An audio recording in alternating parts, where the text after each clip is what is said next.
नहमदुहु व नसल्ली अला रसूलिहिल करीम। तीसरे सिपारे में इरशाद रब्बानी ला इकराहा फिद्दीन, दीन में कोई जबर नहीं है, ज़बरदस्ती नहीं है।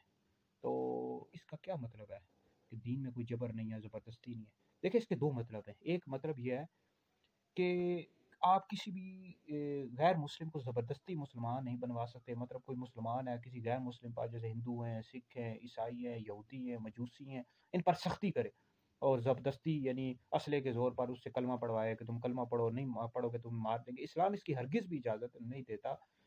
इस्लाम इन चीज़ों की हरगिज़ भी इजाज़त नहीं देता कि आप किसी भी गैर मुस्लिम को ज़बरदस्ती कलमा पढ़ाएं। हाँ, गैर मुस्लिम को आप तरगीब दिला सकते हैं कि जैसे हम लोग दिलाते भी रहते हैं कि आप हिंदुओं को, सिखों को, ईसाइयों, यहूदियों को कि आप नबी करीम अलैहि सलाम का कलमा पढ़ें। इसमें आपकी दुनिया में भी कामयाबी है, आखिरत में भी कामयाबी, अल्लाह के अज़ाब से आप बच जाएँगे। जो हिंदू, सिख हैं, ईसाई, यहूदी हैं, आखिरत के अज़ाब से बच जाएँगे। तो बहरहाल तरगीब दिलानी चाहिए, लेकिन किसी को ज़बरदस्ती जबर करना इसकी हरगिज़ भी इस्लाम इजाज़त नहीं देता। ये तालिबान के हवाले से जो आता रहता है कि ये गैर मुस्लिमों पर ज़ुल्म करते हैं और उनको मारते हैं और ज़बरदस्ती उनसे कलमा पढ़ाते हैं।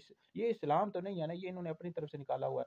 और फिर गैर मुस्लिम जो होते हैं फ़िल्मों में दिखा रहे थे कि इस्लाम ये नहीं है, ये तालिबान पेश कर रहे हैं, ये इस्लाम हरगिज़ भी नहीं है। गैर मुस्लिमों को हम कहते हैं कि अगर आपने इस्लाम को देखना है तो आप नबी करीम अलैहि सलाम की सीरत का मुताला करें। हुज़ूर अलैहि सलाम की जो सीरत किताबों में लिखी हुई है, उसका आप मुताला करें, कुरान मजीद का मुताला करें, तो आपको पता लगेगा इस्लाम क्या है। नबी करीम अलैहि सलाम तो रहमतुल लिल आलमीन है, तो तमाम जहानों के लिए आप रहमतुल लिल आलमीन है। तो आप नबी करीम अलैहि सलाम की सीरत का मुताला करें, आपको पता लग जाएगा इस्लाम क्या है। ठीक है जी। इस तरह खुलफाए राशिदीन की सीरत का मुताला करें, हज़रत सैयदना अबू बकर सिद्दीक़, हज़रत उमर, हज़रत उस्मान, हज़रत अली रज़ियल्लाहु ताला अन्हुम अजमईन, तो पता लगेगा इस्लाम क्या है। ठीक है। ये तालिबान जो पेश करे ये हरगिज़ भी इस्लाम नहीं है। फ़िल्मों में दिखाते हैं ये हिंदू, सिख वगैरह, ये देखो ये तालिबान, ये मुसलमान किस तरह होते हैं। ये तालिबान तो ये तो ख़वारिज है, इस्लाम को नुकसान पहुँचा रहे हैं। तो दूसरा मतलब ये है कि जो मुसलमान हो जाए, यानी जो मुसलमान है वो अगर मुर्तद हो जाए तो उसकी फिर सज़ा है। मतलब यह है कि अगर कोई गैर मुस्लिम है, उसको तो ज़बरदस्ती मुसलमान बनाना जायज़ नहीं है, लेकिन जो मुसलमान है उस पर जबर किया जाएगा कि वो हरगिज़ भी इस्लाम नहीं छोड़ सकता। छोड़ेगा तो फिर उसकी सज़ा है दुनिया में भी, आखिरत में तो बड़ा अज़ाब है।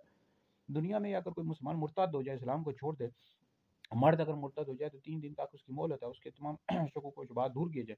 अगर वो नहीं कायल होता तो फिर जो हुकूमत होती है, हुकूमत वक़्त उसको कत्ल करवा दे। ठीक है? हर बंदा अपने हाथ में कानून नहीं ले सकता। ठीक है? अपने हाथ में कानून लेने की हरगिज़ भी इजाज़त नहीं होती।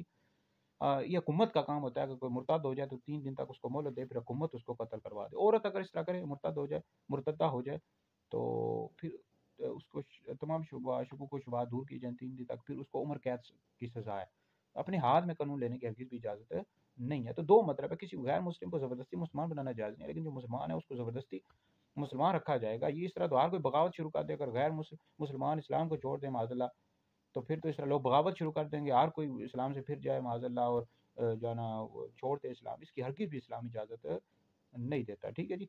तो बहरहाल वीडियो सुने, दीगर लोगों तक पहुँचाएँ, ये आप लोगों के लिए बहुत बड़ा सदका जारी है।